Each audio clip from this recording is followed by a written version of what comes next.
വ്യോമയാന രംഗത്തെ പുതിയ മുന്നേറ്റങ്ങൾ അവതരിപ്പിക്കുന്ന ലോകത്തിലെ ഏറ്റവും വലിയ എയർ ഷോയാണ് ദുബായ് എയർ ഷോ. നമ്മൾ ഇന്ത്യക്കാരെ സംബന്ധിച്ചിടത്തോളം ഇത്തവണ കണ്ണീരോടെയാണ് ദുബായ് എയർ ഷോ അവസാനിച്ചത്. നമ്മുടെ അഭിമാനമായ തേജസ് യുദ്ധവിമാനം എയർ ഷോക്കിടെ തകർന്നു വീഴുകയായിരുന്നു.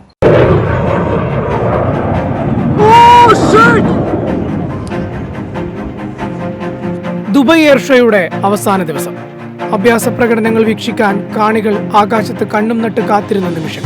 നവംബർ 21 വെള്ളിയാഴ്ച പ്രാദേശിക സമയം ഉച്ചയ്ക്ക് 2:10 ഏവരെയും നടുക്കി ഇന്ത്യയുടെ തേജസ് യുദ്ധവിമാനം താഴേക്ക് പതിച്ചത്. എന്ത് സംഭവിച്ചെന്ന് വെച്ചാൽ നമ്മൾ ലഞ്ചൊക്കെ കഴിഞ്ഞിട്ട് ഇങ്ങനെ ഇന്ത്യയുടെ ഷോ വാച്ച് ചെയ്തുകൊണ്ടിരുന്നായിരുന്നു. അപ്പം നമ്മുടെ തേജസ് എയർക്രാഫ്റ്റ് എന്ന് പറയുമ്പോൾ നമ്മുടെ HAL ഡെവലപ്പ് ചെയ്ത ടെക്നിക്കലി നല്ല സൗണ്ട് ആയ എയർക്രാഫ്റ്റ് ആണ്. അപ്പൊ ആ എയർക്രാഫ്റ്റ് ഇങ്ങനെ മാനൂവർ ചെയ്ത് വന്നിട്ട് താഴേന്ന് മേപ്പോട്ട് പൊങ്ങേണ്ട ഒരു പോയിന്റിൽ എത്തിയിട്ട് പെട്ടെന്ന് താഴോട്ട് ഡ്രോപ്പ് ഔട്ട് ചെയ്യാൻ ഉണ്ടായത്.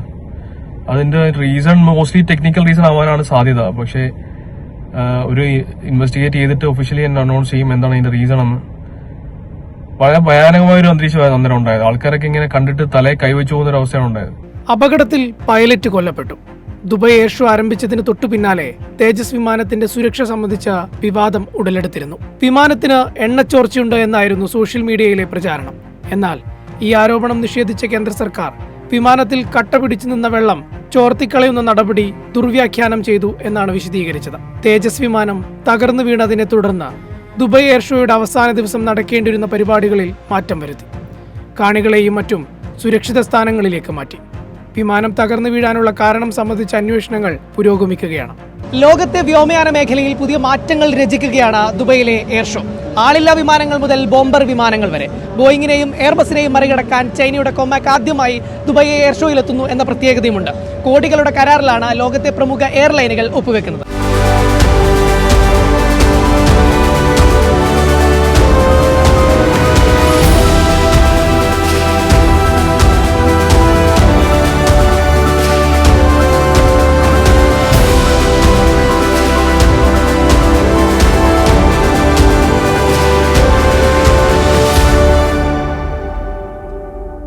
ആകാശത്ത് വിസ്മയം തീർക്കുന്ന വിമാനങ്ങളും ഫൈറ്റർ ജെറ്റുകളുമാണ് എയർ ഷോയിൽ സന്ദർശകരെ വരവേറ്റത്. UAEയുടെ സ്വന്തം അൽഫുർസാൻ ഉൾപ്പെടെ പ്രമുഖ ടീമുകൾ വർണ്ണാഭമായ നിറങ്ങളാൽ ആകാശത്ത് അവിസ്മരണീയമായ പ്രകടനങ്ങൾ കാഴ്ചവെച്ചു. അമേരിക്കയുടെ F-35 പോലുള്ള അത്യാധുനിക പോർ വിമാനങ്ങൾ, ഫ്രാൻസിന്റെ റഫാൽ ജെറ്റുകൾ എന്നിവ മികച്ച പ്രകടനങ്ങൾ നടത്തി. അതിൽ തന്നെ യാത്രാ വിമാനമായ ബോയിങ് 777 അമ്പരപ്പിച്ചു. പ്രദർശന ഹാളിലേക്ക് കടക്കുമ്പോൾ തന്നെ മെയിൻ പാർട്ട്ണറായ ബോയിങ്ങിന്റെ ഒരു സ്റ്റോൾ പവലിയൻ നമുക്കിവിടെ കാണാം. അതുകൂടാതെ എമിറേറ്റ്സ് അടക്കമുള്ള ലോകത്തെ ഏറ്റവും പ്രമുഖരായ എയർലൈനുകളുടെ അതുപോലെ തന്നെ വിവിധ രാജ്യങ്ങളുടെ സ്പേസ് ഏജൻസികളുടെ ഉൾപ്പെടെ പവലിയനുകളാണ് പ്രധാനമായും ഈ ഒരു exhibition സെന്ററിലുള്ളത്.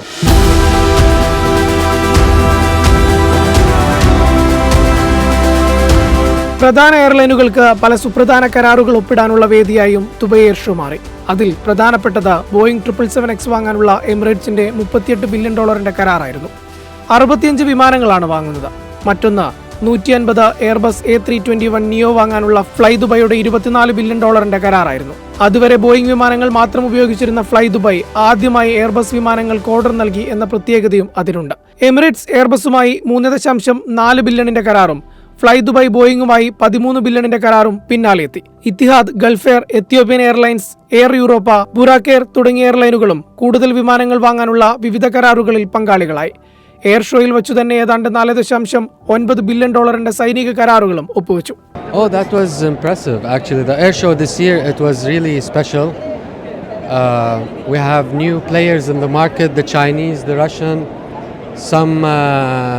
some new stuff to break the Boeing Airbus monopoly in the market. So it's really impressive. You've seen also from the air side, the show, lots of aircrafts being displayed, lots of visitors, a lot of visitors. That's my second day attending here and it's quite good. For all businessmen involved in the aviation business, that's definitely the best place to be. This year, the special, we're talking about this year. I see a lot of military technology. I see a lot of AI technology involved in the aviation industry. That's quite impressive. Automation all over, and we can see that technology is taking over. somehow. That's one thing. Another thing, as I told you, the Chinese new airline manufacturer are coming in really hot, and hopefully we can see something nice in the next few years. Chinese ഫ്ലൈറ്റായ കൊമാക് C919 ആണ് എൻ്റെ പുറകിൽ കാണുന്നത്. ബോയിങ്ങിനെയും അതുപോലെ തന്നെ എയർബസിനെയും അവരുടെ ഒരു ഡുവോപ്പൊളി തകർക്കുക, അതുപോലെ തന്നെ ഈ ഒരു മേഖലയിലേക്ക് കൂടുതൽ മുന്നിലേക്ക് വരിക എന്നുള്ള ഉദ്ദേശത്തോടു കൂടി ആ ചൈനീസ് സർക്കാർ തന്നെ സ്ഥാപിച്ച ഒരു കമ്പനിയാണിത്. അപ്പോൾ ഇവരുടെ ബിൽഡ് ക്വാളിറ്റി ഇവർ നല്ല സെക്യൂരിറ്റിയാണ് പ്രൊവൈഡ് ചെയ്യുന്നത്, അതുപോലെ തന്നെ ഇതൊക്കെയാണ് വാഗ്ദാനം ചെയ്യുന്നത്. എയർബസിൻ്റെ പല മോഡലുകൾക്കും അതുപോലെ തന്നെ ബോയിങ്ങിൻ്റെ പല മോഡലുകൾക്കും കോമ്പറ്റീറ്റ് ചെയ്യുന്ന രീതിയിലാണ് ഇവരുടെ ഫ്ലൈറ്റുകൾ ഇവർ നിർമ്മിക്കുന്നത്. ബോയിങ്ങിനും എയർബസിനൊന്നും മാത്രമല്ല, തങ്ങൾക്കും നല്ല ലക്ഷറി വാഗ്ദാനം ചെയ്യാൻ കഴിയും എന്ന് തെളിയിക്കുകയാണ് കൊമാക്. ബോയിങ്ങിൻ്റെ 737 കോമ്പറ്റീറ്റ് ചെയ്യുന്നതാണ് കൊമാക്കിൻ്റെ C919 മോഡലുകൾ. എങ്ങനെയാണെങ്കിലും രംഗം പിടിക്കുക എന്നുള്ള ഉദ്ദേശത്തോടു കൂടിയാണ് ചൈനീസ് കമ്പനികൾ UAE എത്തിയിട്ടുള്ളത്. ആദ്യമായിട്ടാണ് കൊമാക്ക് പോലെയുള്ള ചൈന കമ്പനി UAE അല്ലെങ്കിൽ ദുബൈയിലെ എയർ ഷോയിൽ പങ്കെടുക്കുന്നത്.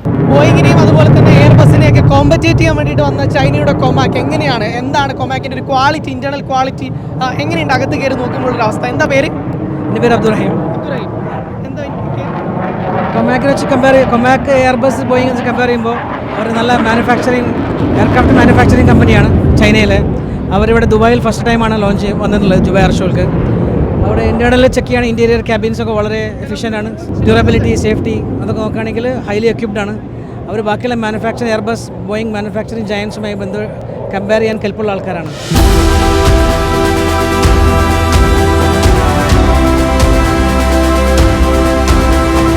അറുന്നൂറിലധികം യാത്രക്കാരെ ഉൾക്കൊള്ളാൻ കഴിയുന്ന ലോകത്തിലെ ഏറ്റവും വലിയ പാസഞ്ചർ വിമാനമായ എമിറേറ്റ്സിന്റെ എയർബസ് A380 വിമാനവും മേളയുടെ ശ്രദ്ധാകേന്ദ്രമായി. It is very nice. I hope everyone comes and checks out the air show because there are very nice things for people that like airplanes. Other than airplanes, you won't find anything here. ഒരു air show എന്നതിനപ്പുറത്ത് തങ്ങളുടെ സൈന്യത്തിന്റെ ഏറ്റവും മികച്ച ആയുധങ്ങൾ പ്രദർശിപ്പിക്കാനുള്ള ഒരു വേദി കൂടിയായി മാറുകയാണ്.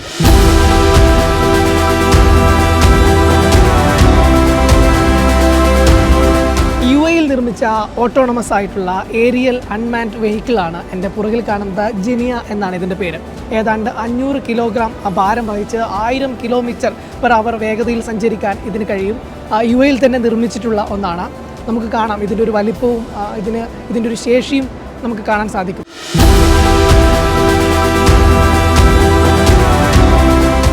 റഷ്യൻ ബീസ്റ്റ് എന്നറിയപ്പെടുന്ന IL-76MD ആണ് എൻ്റെ പുറകിൽ കാണുന്നത്. റഷ്യൻ സൈന്യത്തിൻ്റെ ഏറ്റവും പ്രധാനപ്പെട്ട വിമാനങ്ങളിൽ ഒന്നാണിത്. ഈ റഷ്യൻ ബീസ്റ്റിൻ്റെ കോക്പിറ്റിന് താഴെയായി ചുവന്ന മഷിയിൽ ആൻഡ്രേ യുറാസോവ് എന്നൊരു പേര് കാണാം. ഇത് റഷ്യൻ സൈനിക വിമാനങ്ങൾക്ക് വലിയ സംഭാവനകൾ നൽകിയ ഒരു എഞ്ചിനീയറുടെ പേരാണ് ആലേഖനം ചെയ്തിരിക്കുന്നത്. 2021 അദ്ദേഹം അന്തരിച്ചു. ലോകത്തെ വ്യോമയാന മേഖലയുടെ നിർമ്മാണത്തിൽ തന്നെ വലിയ സംഭാവനകൾ നൽകിയ ഒരു എഞ്ചിനീയർ കൂടിയാണ് അദ്ദേഹം.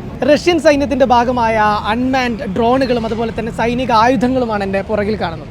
റഷ്യൻ സൈന്യത്തിൻ്റെ ഒരു അൺമാൻഡ് ഏരിയൽ വെഹിക്കിൾ, ഒരു ഡ്രോണാണ് ഈ കാണുന്നത്. ഏതാണ്ട് 150 km വേഗതയിൽ 500 km സഞ്ചരിക്കാൻ ഈ ഒരു ഡ്രോണിന് സാധിക്കും.